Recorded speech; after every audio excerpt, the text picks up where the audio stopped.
Wouldn't you agree it's natural for energy levels to fluctuate from day to day? But full-fledged burnout?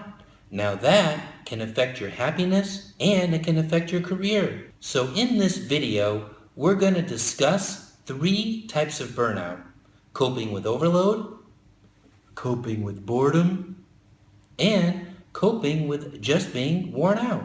When it comes to coping with overload, set realistic expectations when it comes to your schedule and your capacity. Calculate what will it take to complete a project before you commit to it, and learn to say no graciously. Anticipate what additional resources you may need and ask for them before you need them. And the second thing to do when coping with overload is to focus on solutions, even if your conclusions are valid.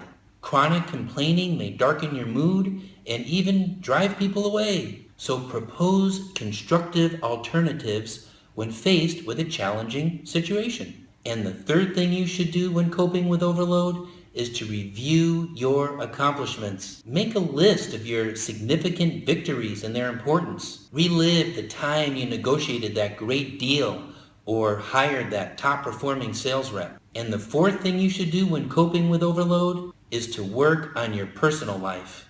Excessive hours at the office could be a sign that you're trying to compensate for other shortcomings in your life. So consider engaging in spiritual practices. Take up a hobby, but most importantly, strengthen your relationships. And when it comes to coping with boredom, the first thing you should do is tackle a challenge. Volunteer for a demanding assignment. Pick something that will allow you to acquire new knowledge and to learn additional skills. And the second thing you should do when it comes to coping with boredom, look at the bright side. Counter cynicism by looking at the positive qualities of the people and the events that you encounter. And remind yourself of all the wonderful things you're grateful for. And the third thing you should do when coping with boredom is to socialize more. You can find stimulation and purpose even if your job consists of routine tasks. Just concentrate on what you can do to help others.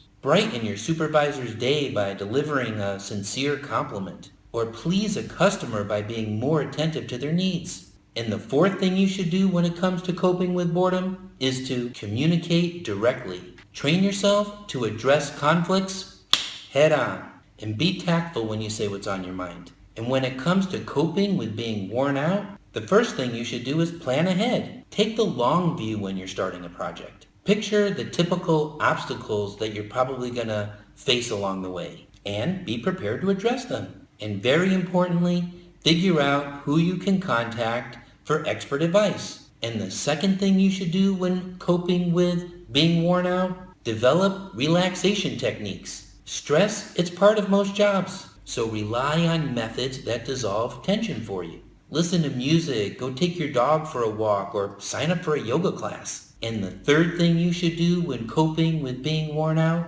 renew your motivation. Give yourself periodic reminders as to why your work is important to you. You may discover multiple sources of gratification, including supporting your family and contributing to society. So, before you consider handing in your resignation, spot your personal brand of burnout and overcome it. Taking constructive action will make your job less stressful and more satisfying. Thank you, everybody.